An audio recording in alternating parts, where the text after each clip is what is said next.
తెలంగాణ రాష్ట్రంలో హైడ్రా వచ్చినప్పుడు కొన్ని పార్టీలు వ్యతిరేకించడం జరిగింది.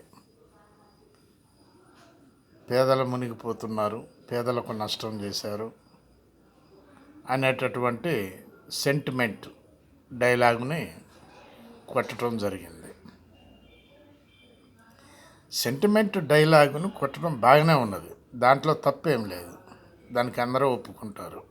ఎందుకంటే ఒక ఇల్లు మురికి వాడలో ఉంటే అక్కడ కంపు కొడుతుంది, వాళ్ళని తీసి బయటేద్దాం అనే ఉద్దేశంతో కాంగ్రెస్ పార్టీ చేపట్టినటువంటి ఈ హైడ్రాను వ్యతిరేకిస్తున్నటువంటి బీజేపీ కూడా, మరి అదే బీజేపీ ఢిల్లీలో కూడా చేస్తున్నది, మరి కొన్ని రాష్ట్రాల్లో కూడా మొదలుపెట్టింది. అక్కడ కూడా ఈ విధంగా తీసేస్తున్నారు గుడిసెల్ని. మరి అక్కడ దాని గురించి ఏమంటారు? దానికి దీనికి ఏంటి డిఫరెన్సు? అది మురికి కాదా, ఇది మురికి కాదా?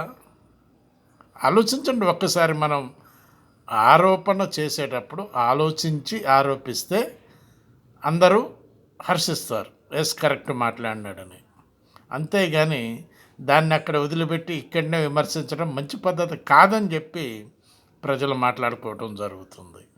ఆలోచించండి ఒక్కసారి మీరు కూడా. బాలసాని వీరప్రసాద్, హైదరాబాద్.